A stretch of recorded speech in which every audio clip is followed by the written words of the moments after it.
This week on a lively experiment, 8 months after the abrupt closure of the Washington Bridge, the state finally seeks some accountability. And Kamala Harris accepts her party's nomination with 10 weeks left until Election Day. A lively experiment is generously underwritten by... Hi, I'm John Hazen White Jr. For over 30 years, A Lively Experiment has provided insight and analysis of the political issues that face Rhode Islanders. I'm a proud supporter of this great program and Rhode Island PBS. Joining us on this week's panel, Weayonnoh Nelson-Davies, Executive Director of the Economic Progress Institute of Rhode Island, Providence College political science professor Adam Myers, and Bill Bartholomew, political contributor and founder of the Bartholomewtown podcast. And welcome into this week's Lively. I'm Jim Hummel, and it's great to have you with us. The presidential race is about to kick into high gear. We'll have a little bit more on that later in the program. But first, Governor McKee says his long-awaited day of reckoning has begun with a lawsuit suing 13 companies the state believes contributed to the failure of the Washington Bridge. Bill, I don't know if it's the beginning of the day of reckoning, but this is the path that they are taking. Well, it certainly is. And by the way, I interviewed Attorney General Weayonnoh last week on the day this lawsuit was announced on WPRO. And, you know, he seems to think that it's exactly what you said. It's kind of the beginning of the day of reckoning. It's sort of a movement towards accountability. Of course, the big piece here is that nobody within state government is susceptible to any sort of scrutiny. This is about private contractors outside of government. Sure, it could get into a grand jury scenario where if there's anything criminal that happened and anyone ought to be held accountable within the state, that could happen. But basically, you're looking at an outside of state government, not that surgical effort to hold people accountable. Weayonnoh? Yeah, and I think it is important to hold government officials accountable because the oversight process, the enforcement of contract is where accountability needs to have some direction. And I can imagine, you know, with my lawyer hat on, that those 13 companies will start pointing fingers against each other and the department if this go to trial. I'm also concerned, I want the accountability to happen, but with 13 companies being sued, we have a bid out that no one's going for. So there's probably like 13 companies who's not going to try to go for that bid, and then other people might be deterred. So I think we need to think of a holistic solution to the problem, accountability. We need to think about the public safety concern that continues, the expensive rebuilding of the breach that will happen, and think about how are we going to be proactive going forward, because it is a reactive solution. Well, so with your legal hat, a lot of people have said it makes no sense at all to be throwing DOT people under the bus, because ultimately the companies are going to point back to the state, right? I think they are. You know, it makes sense in a negotiation to say it's not my fault. It was either company A's fault, it was the department fault for not doing it. So it's going to be a long, drawn-out process. And we still have a bridge of $400+ million bridge that needs to be built, and we need to be thinking about how to do that, but how to make sure going forward the public safety concern is a proactive measure and not reactive. Yeah, piggybacking off of Weayonnoh's point about being proactive, not reactive. I mean, we're talking about decisions that were made going back to 1968, right? I mean, so we could dig into this history very intensely, and look, we should find out what happened, and this lawsuit is an appropriate vehicle for doing that. But at the same time, we shouldn't get too bogged down in the history. We should think about how to not make the same mistakes that were made again. That should be the priority. I mean, if the state can recoup some of the money that it's, some of the $500+ million that it has to spend on this new bridge, then that would be a good thing. But looking to the future should really be of the utmost importance. It's stunning that it goes back, some of it goes back to '92. Yeah. And you know, it's all of this, and he checked this pier, but he didn't check that pier. And as you read it, it's just stunning to me, a failure of oversight. It's an unbelievable failure of government. I've been saying it could go back all the way to Roger Williams since it started. There's no way you're going to tell me that randomly a young engineer happened to inspect a cantilever in December and discover, oh my goodness, maybe a heavy truck went over it or something like that. This is a complete breakdown of the oversight and management of our key infrastructure. The fact that heads haven't rolled is shocking, and they should have already rolled. And by the way, as this Washington bridge goes, so goes the McKee administration in 2026. So this idea of we're going to have a brand new Washington bridge just in time for the Democratic primary, from a McKee political operations standpoint, they better make sure that happens. And the fact that Alviti is still employed as the director of the Department of Transportation is, even just on a surface level, absolutely shocking. What about that politically? Because that bridge is not going to get built before the 26th election. It might not get built before the 28 election. Right. And so we've talked about this before. It's going to be an albatross around his neck come 2026. There's no doubt about that. But Eli Sherman made an important point in one of his articles about this. State officials accepting responsibility for this giant catastrophe right now would not serve them well with regard to this lawsuit, right? They don't want any public statements indicating that it was the state's fault what happened. They want to pin all the blame on these companies. And I think the process of discovery that's going to occur with this lawsuit is going to be very interesting. Hopefully we will find out in much greater detail exactly what happened. Because the companies are going to point at the state, right? Of course, absolutely. Okay. We had talked about this a couple of weeks ago after the filing deadline. That a lot of General Assembly races this year, a record number of uncontested races. It's frustrating because we've had vigorous primaries in the past and then leading up to the general. Weayonnoh, as you look at this, we've talked about maybe why not people are running, but I think most people would love to see vigorous two parties in the state because it's good for government, but that's not happening this year. It's not, and I can imagine for an elected official who's uncontested, they probably appreciate the fact that there's no one running against They don't mind the robust. They do not, but it's not healthy for our democracy, right? We need active democracy for voters to be engaged, for citizens to be engaged, and so we need to have contested races, and it also hold leaders accountable. If you're not challenged, then you're really not accountable. But there are some barriers as to why people are not running. This is record low, and quite frankly, I'm not too happy seeing that people are not running, even in the primaries. Barriers like fundraising. Now to run, you really have to have a network. You have to have access to capital to be able to run a good campaign. So that's a big barrier for a lot of people not running. And it's a drawn-out process that can lead to burnout. And so a lot of people who have ran a couple of times against established leaders are sort of burnt up trying to do that again, concerned whether they're even going to impact change by running. So those are issues we have to address to make sure that we have a democratic process that voters can go and ask where candidates stand on issues, and we don't have a lot of that going on. We do have some contested races I would like to talk about, but for the uncontested races, I hope we can put those numbers up. Professor? Yes, this is a topic I have a lot to say about, and I think it's important to distinguish. Should we clear the rest of the show for you, or what? I'll try to be short. There's the short-term issue, which is this particular year, the rate of uncontested seats is unusually high. But then there's the long-term issue, which is that Rhode Island has historically had very, very high rates of uncontested seats, among the highest in the nation. And as Weayonnoh said, it's a problem for our democracy. Democracy requires that voters have a choice between at least two candidates, ideally at the general election stage between two parties, right? But also at the primary stage. And look, this year, I think what happened is pretty clear. The network of progressive activist groups that were recruiting all these primary challengers in the past They ran out of steam. They ran out of steam, that's exactly right. And Republicans don't have their act together to contest races at the general election level. Longer term, I think the issue is several-fold. First of all the academic research shows that uncontested seats are higher in states where the value to holding a seat, the value to being in the state legislature is lower. And we don't compensate our legislators very well in this state. We don't give them any staff. And we ask them to show up in Smith Hill 5-6 months a year after the end of the workday. It's a long slog for little pay and little benefit.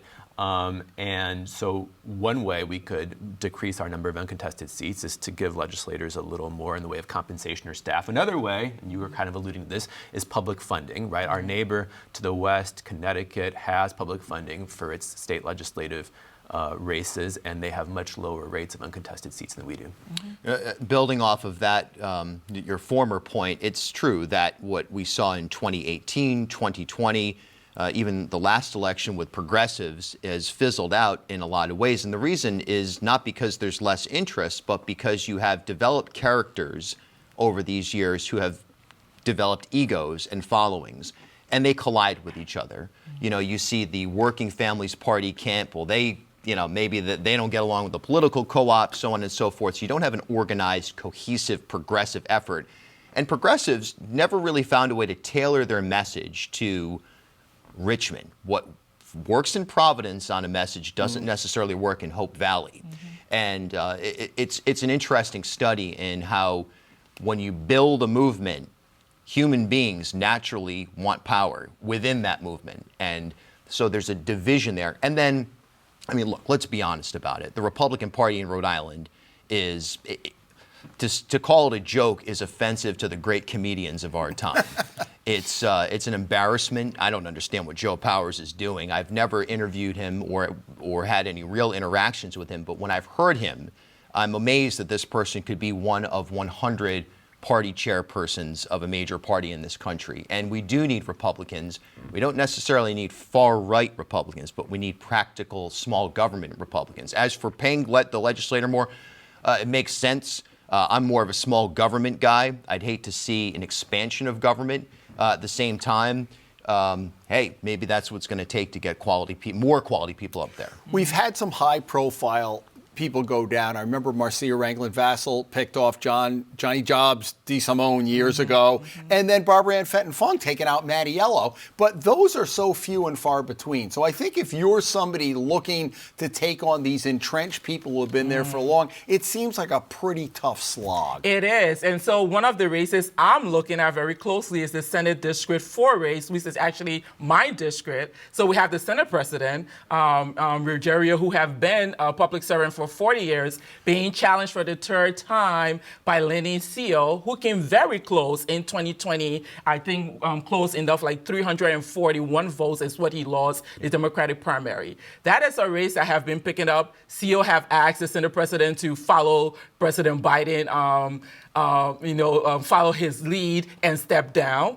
The Senate President have pushed back fiercely. I even got mail this week. You know, what's it like in the district? What's the buzz been? Yeah, so this week we got flyers in our mailbox that rarely call CEO from the Senate President campaign, calling CEO a socialist, calling him someone who is, have friends in the leftist movement, trying to defund the police. So it's really getting intense. Sounds like the Republican playbook, doesn't it? It does. It did. So it was weird coming from our Senate President, but that's a race I think people need to watch. I think the House District 9 race is also another one that we have a three-party Democratic primary contention, and there's a lot going on with that race.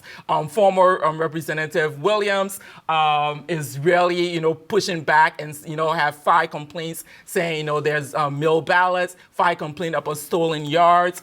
Sanchez, who is now in her seat, have been there since 2022, have filed ethical complaints about disclosure of financial records, and so that's a really contentious race as well. What about the Senate President? That's that's been brewing because he finally admitted something that we probably all knew, he'd had health problems, right. And CEO's really going in on that.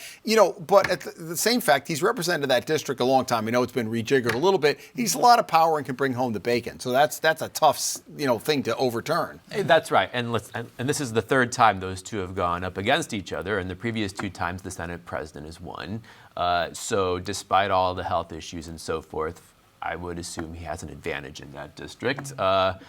But, listen, it's one of the few interesting races we have in Rhode Island this year. So I guess it is, if for no other reason than that, we should all be paying attention to it. Any other races you're looking at? Megan Cotter, Justin Price. Yeah. Price is trying to come back. In Richmond. Yeah. You've got MAGA versus a pragmatic progressive, which really would define the Charahoe region as a whole, where I grew up. I think those are the 2 spaces you have. Yeah. Okay. And the Joe Miller seat as well in the Senate District 28. You have a lot of people running for that, and had a forum moderated by Ed Fitzpatrick, and they talk about issues, and we want to go. Isn't that refreshing? Wow, they actually talk about exactly. issues. The other thing, we've talked about this every week, and I've asked every panel about the Constitutional Convention. You will be asked on the ballot whether you want one. Every 10 years, Rhode Islanders get a chance to vote on that. They haven't haven't approved going forward with one since the middle 80s. This week, the Legislative Commission, Adam, looking at it, said, well, it could cost anywhere from $2.5 million to $4.5 million. I don't know whether they think that's a deterrent or whether they're just putting that out there. In a $14 billion budget, I'm not sure that's pocket change. But what do you think about on the Constitutional Convention itself? So I think that amount of money, as you just alluded to, it's a drop in the bucket. And I'm not saying it's nothing, but that shouldn't be the determining factor. Right. And personally, I'm in favor of it. And the reason for that is because I think it's important for us to have a forum as a state where we discuss what we want our democracy to look like. And I understand all the arguments about outside interests coming in and influencing it and so on and so forth. But the bottom line is, if we as a state, as a political community, can't get together and discuss, whether our political institutions are working for us, which, I would suggest that they're not, and the benefits and drawbacks of changing them, then we're not, in my view, we're not qualified for self-government. And listen, we could have this forum and decide at the end of it that we don't want to change anything, and that's fine. But I think we should just discuss it at least. It's interesting because I've heard and understood the positions that are opposed to this concept of a convention, and I've heard the positions that are in favor of it. And it's one of those moments where I'm empathetic to both causes. One thing that I think could come out of a constitutional convention that would be a really important piece for us would be an inspector general that's elected. Not, and that's the only way we get one. That's the only way we get one. So for nothing else, the creation of a new elected office that's an inspector general, that may be worth it alone to me to go into that direction. Yeah, I'm with Bill. I think I see both sides of this argument. Ideally, in a democracy, right, having a forum where citizens can be a part of is a great thing. But like equality is an ideal in this country, it doesn't mean we actually practice it. So in an ideal world, it will work that way. I think what people are concerned about with something like equality is now we're looking at races where it's going uncontested because ordinary citizens, unrepresented communities cannot participate. And so if we have this other process, will this be a process where it's going to be overwhelming, people with special interests, people with contacts who are going to be a part, leaving out underrepresented communities? So I think that is really the big concerns about that, and then what could come out of a convention if we don't have a full representation of the people in the state of Rhode Island. I think those are excellent points, but all the things we're talking about, the lack of political competition in the state and so on and so forth, those are issues that redesigning our political institutions could at least help with, if not solve completely, right? We could have ranked choice voting, right? Which could, in theory, increase the number of people who run for elected office. We could have a citizen initiative process, right? Which is a form of direct democracy, which in other states increases citizen engagement in politics, right? Basic political institutions that in some cases facilitate democracy, right? We could bring them into our political process. And I'm not saying it would solve all of our problems. And listen, it's true. It's also possible that some of these reforms could make our problems worse. That's why we need to discuss them. But the backstop is you get to vote on it. That's right. It's not like this constitutional convention is going to decide we have no side. To me, that's the fail-safe. And the concern was about abortion in the mid-'80s. That had no chance of going through and wouldn't, I don't think, in 2025. So, absolutely. I understand why people are scared, but I think and the other thing is we could be a model to the entire nation, right? We were the last state to have a state constitutional convention in 1986, right? This is the longest drought in state constitutional conventions in, I think, American history. Could be wrong about that, but that's my sense. And the fact that we're not willing to seriously rethink the way we do democracy in this country, I think that's a real problem. And we in Rhode Island could help, in a sense, lead the nation out of that. Okay, the Democrats this week got their chance to hold their convention in Chicago, capped off. They had the cavalcade of stars came out. The Obamas were there. Bill Clinton was there. Joe Biden, of course, kind of gave his swan song on Monday night. And then it was capped off. We're taping on a Friday morning. Thursday night, Kamala Harris came out. I think the best thing to me was Tim Walz, 17 minutes. Kamala Harris, 37 minutes. And then you subtract maybe 5 minutes of clapping at the beginning. As you watched her accept the nomination, what were you thinking? I have to say, as a woman, as a black woman lawyer, raising 2 black daughters, the historic significance of that movement was not lost on me. Regardless of political, I think just looking at that in the United States in 2024, that was special. And they, like with Biden dropping off and endorsing Harris, the energy have been electrifying, and you could see that at the convention. So there's definitely people are engaged again, which is great for the democracy. So I love the fact that voters are re-engaged in this presidential election. So it was great to watch. Now it's time to get to work. There's 75 days between now and the elections, and I think the Democratic Party have to think a little bit more about, beyond the anecdotes of we are now going back to a Trump election. They have to address certain issues. What type of America do we want to live in? Do we want an America that fighting for tax fairness, for health care for people, reducing child poverty? Is that the type of America? Is this a party to deliver it? That is a great idea. Those are great ideals for EPI, and so I'm looking to see what they're going to talk about that. But then also they have to address the economic growth of this nation. People are suffering, and so they have to talk to middle-class families about are there job creations on their agenda? Are there supports for families? And so they really need to now think about how to address those issues beyond attacking down the Trump. Inflation and immigration. Look, we live in a big blue bubble up here. There's a lot of red states that they're like, well, that all sounds nice, but what's that doing for my grocery bill, right? Right. I mean, to me, it's very simple. This election is very simple. You're either voting for Trump or against Trump.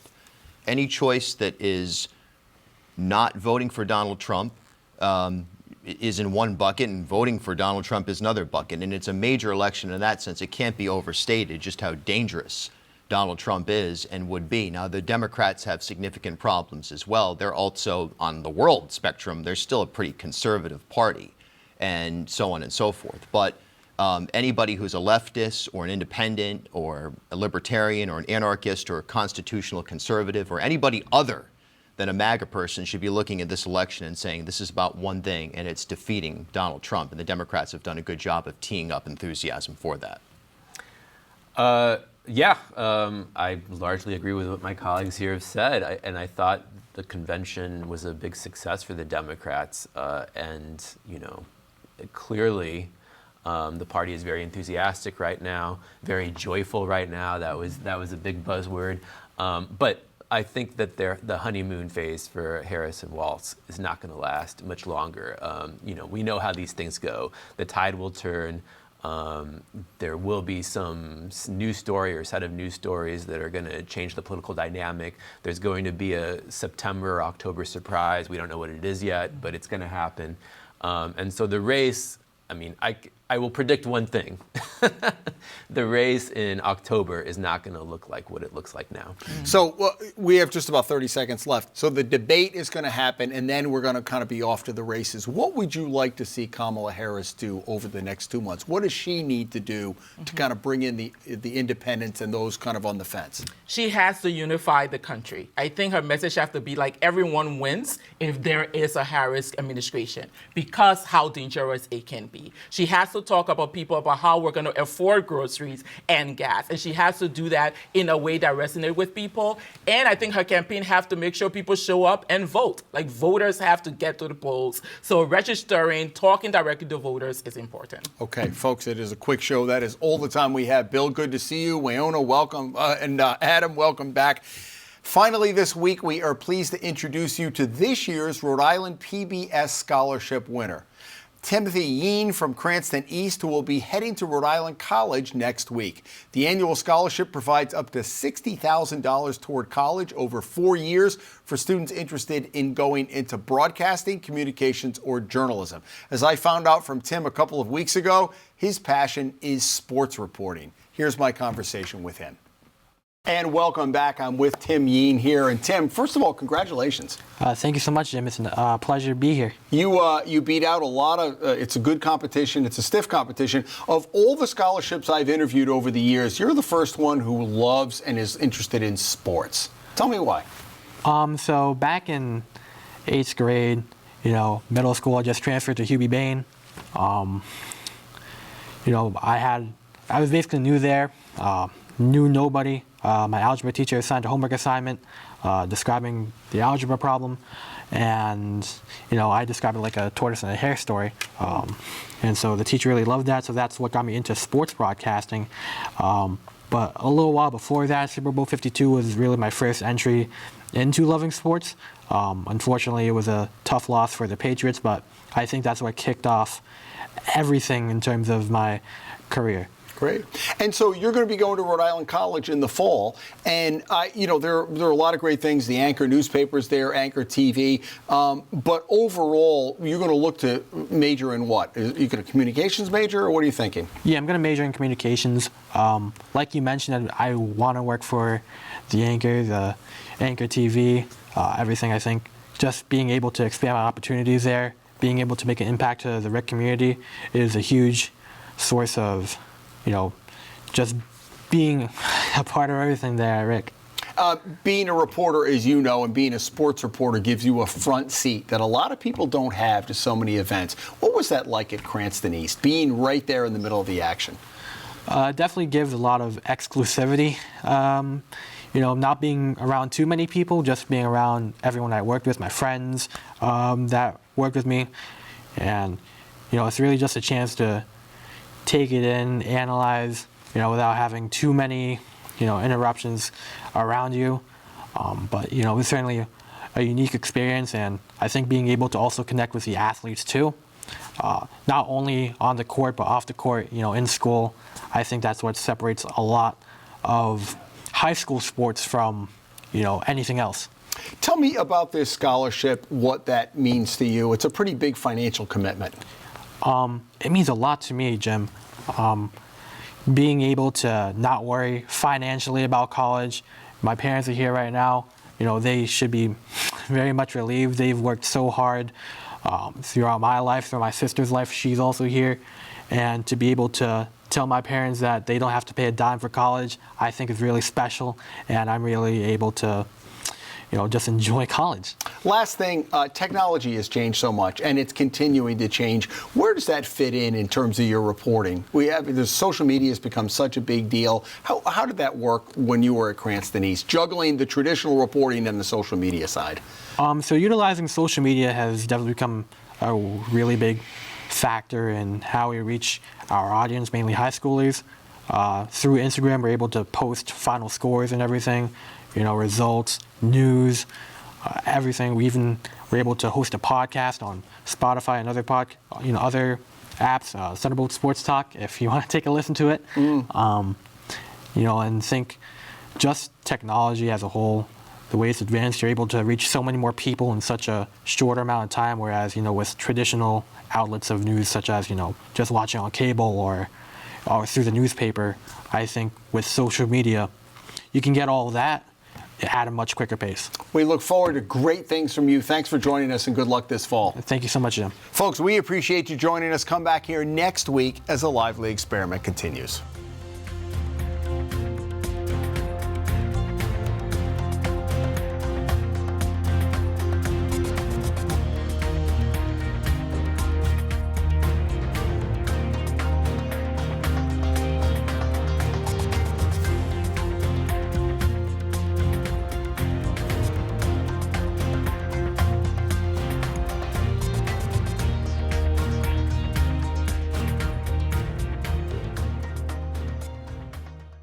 A Lively Experiment is generously underwritten by...